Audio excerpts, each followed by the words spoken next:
और ये डेरा मैं आपको बता दूं, ये लाहौर जब कोर्ट होती थी उसका फैसला है। इसमें साफ साफ चीज़ें लिखी गई हैं कि ये जो डेरा है, ये जो समाधियाँ हैं, जो समाधि हैं, ये ओगढ़ पीरों की हैं और ये सारे चमार जाति से हैं।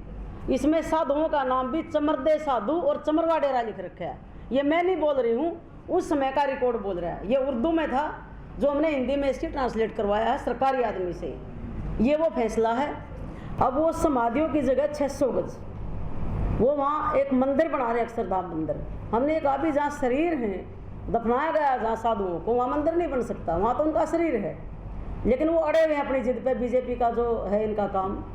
लेकिन हमने उस ज़मीन को कब्जा नहीं करने दिया, आंदोलन कर करके हम लड़े हैं उनसे।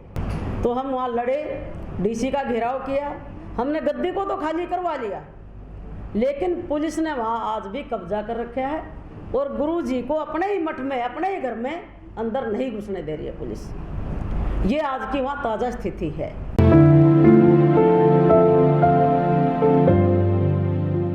हरियाणा की हमारी शेरनी दलित बेटी, मिशन एकता परिषद की अध्यक्ष कांता हलाड़िया जी एक दलित मठ की लड़ाई लड़ रहे हैं। कांता जी हमारे दाएं बाजू में हैं और हमारे संत अवघड़ पीर बाबा रमेश नाथ जी इनके बगल में हैं और दूसरे भी संत हमारे बीच में हैं। ये रोहतक का मामला है। बाबा मस्तनाथ कभी यहाँ पर पीठ की स्थापना किया था। गुरु गोरखनाथ सेक्ट से वो बिलोंग करते हैं और मरते समय, मरने के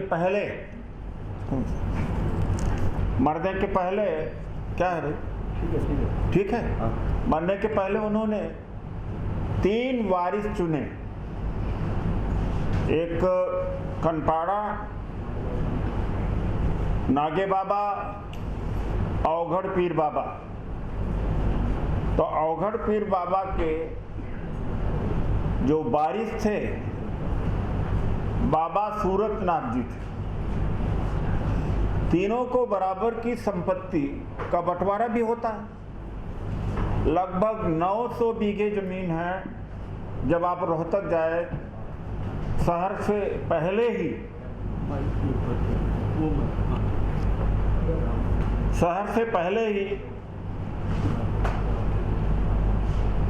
वो बड़ी यूनिवर्सिटी, कॉलेजेस, इंस्टीट्यूशंस आपको दिखाई पड़ेगी।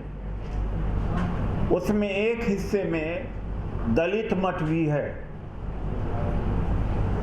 आज के समय में उसके वारिस और गद्दी पर जो बैठे हुए हैं बाबा रमेश नाथ जी हैं। यहाँ पर बालकनाथ जी सांसद हैं अलवर से। उनकी नज़र इनके छोटे से जमीन के टुकड़े पर भी है, हालांकि सब कुछ उन्होंने हड़प लिया है।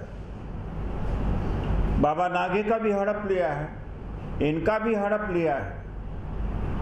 और 30 मार्च को वहाँ पर दलित पंचायत थी जिसमें मैं खुद गया था।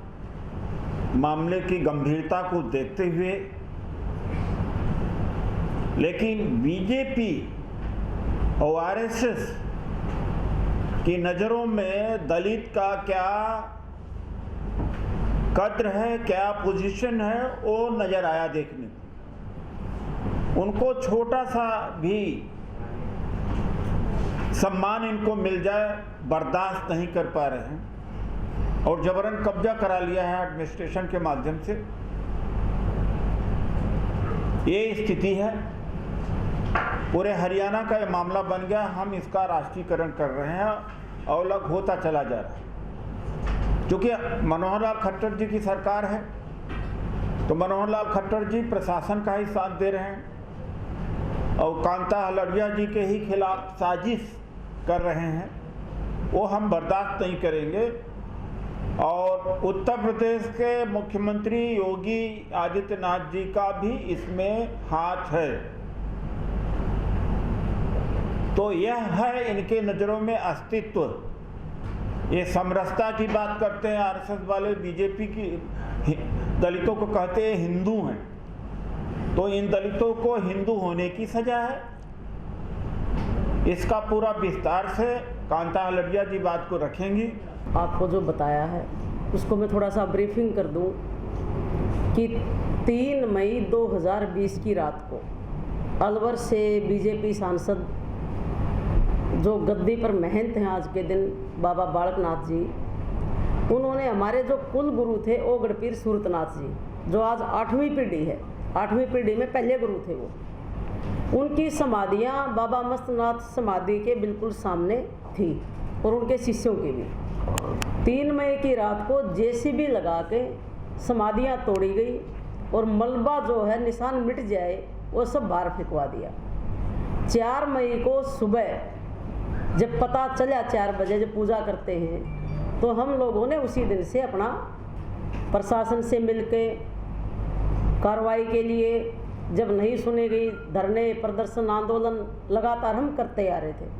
अब ताज़ा घटना क्या हुई है कि 27 मार्च को अभी 2021 में प्रशासन की मिलीभगत से जो हमारा निजी ज़मीन है, ये 3 रजिस्ट्री मैं आपको दिखा रही हूँ, ये हमारे गुरुजी थे, गुरुजी से पहले महंत शीशराम नाथ जी, उनके नाम ये रजिस्ट्रियाँ हैं, पर्सनल नाम से, महंत के नाम से, कोई ट्रस्ट नहीं है, कोई कमेटी नहीं है, कुछ नहीं है, ओनली महंत, उनके नाम से रजिस्ट्रियाँ हैं।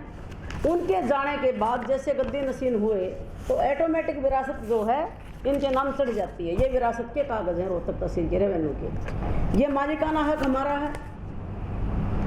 हमारे मालिकाना हक की जो जगह है, जो मठ हमने अपने पैसे से बना हमारे गुरुओं ने, उस मठ पर भी प्रशासन की मिलीभगत से 27 मार्च 2021 को कब्जा कर लिया और किसी अन्य व्यक्ति को जाके दबंग लोगों ने और सरकार ने गद्दी पर बिठा दिया कि हम रमेश नाथ को महंत नहीं मानते। एक चीज़ और कि कोर्ट के द्वारा हमारे पास सेक्शन सर्टिफिकेट है।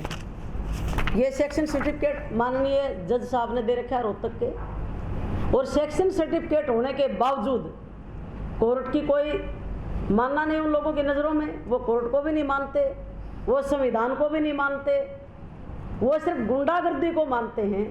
उसके बाद 1956 में 57 में ये माननीय रोहतक कोर्ट का फैसला है जिसमें हमारे को ज़मीन भी अलाट की गई है, उसके ऊपर भी आज उन्हीं का कब्जा, वो कोर्ट को नहीं मानते। हमारे साधु लड़े, ज़मीन नहीं मिली, समाधियों का भी कब्जा कर लिया।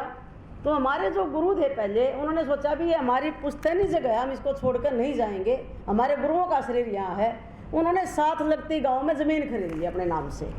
आज वो डेरा भी उन्होंने हमारे से कब्जा लिया और दुनिया भर की शिकायतें हर जगह, डीजी, आईजी, एसपी, डीसी, गृह मंत्री, मुख्यमंत्री, आयोग, जो भी होता है कानूनी कार्रवाई, सब हम करके थक चुके हैं, आंदोलन करके भी थक चुके हैं। हम कोर्ट में भी चले गए, हाई कोर्ट में जब हम गए तो 22 मार्च को स्टेटस रिपोर्ट मांगी हरियाणा गवर्नमेंट से कि भाई ये हाल क्या हो रहा है, क्योंकि फोटो वगैरह सब लगे हुए हैं, तोड़ी हुई समाधियों कर पहले के भी सारे प्रूफ हमने दिए, वीडियो क्लिपिंग दे दी। तो प्रशासन ने लिख के दिया कि कोरोना की वजह से हमारी जो कमेटी है इस डेरे में जो बनाई थी प्रशासन ने, वो रिपोर्ट नहीं दे पाई। हम 14 दिन के अंदर पेटिशनर को ये रिपोर्ट सौंप देंगे। तो माननीय जज साहब ने ये कहा हमारे वकील को कि 14 दिन हमें इंतजार करना होगा कि वो रिपोर्ट में क्या देते हैं। अगर आप संतुष्ट नहीं हैं प्रशासन की रिपोर्ट से तो हाई कोर्ट बाद में इसमें संज्ञान लेगा। और वो 14 दिन 6 अप्रैल को पूरे होते हैं। 6 अप्रैल इन लोगों ने आने नहीं दी, ना कोई रिपोर्ट दी हमें। 27 मार्च को ही दलित समुदाय का डेरा है, चमरवा डेरा बोला जाता है, सबको पता पूरे हरियाणा में, पूरे देश में। गांव के दबंग आए, 200-250 आदमी हथियारों के बल पर आए, हाथों में सोटे हथियार, बाबा के गुंडे, और आके कब्जा कर लिया मठ पे। और हमारे जो गुरुजी के अनुयायी थे बाबा महेंद्र नाथ जी, उनकी डाडी ऐसे फाड़ी, उनको जो एक सोटा हाथ में रखते हैं गुरुजी, वहाँ से सोटा उठाया, उनके पेट में सोटा ऐसे मारा, धक्के मारे, खूब जम के उन्होंने बदतमीजियाँ की। सारी CCTV में कैद हैं।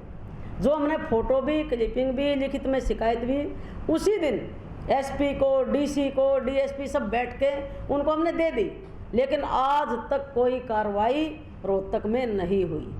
तो मेरा कहने का सिर्फ मतलब इतना है कि हम हरियाणा से आपके पास आए हैं, देश की राजधानी में आए हैं, हमारे साथ बहुत जुल्म ज्यादती हुई है, ये हमारी विरासत है।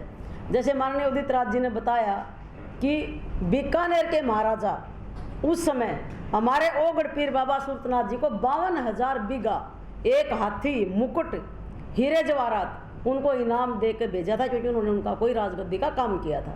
उस सब पे भी इनका कब्जा है, वो मुकुट भी खुद वही पहनते हैं। 900 बीघा जमीन इस डेरे की है, जो 300 बीघा के मालिक हमारे गुरुजी बनते हैं। उस 900 बीघा में से 1 इंच भी जमीन आज हमारे पास नहीं है। इन्होंने साजिश रच के 1971 में 600 बीघा एक्वायर करवा दी, अकेले उसका मुआवजा खा गए कनपाड़े बाबा और नागे बाबा और ओगढ़ पीरों को बाहर निकाल दिया। निजी संपत्ति को भी आज इन्होंने मार्च में कब्जा कर लिया।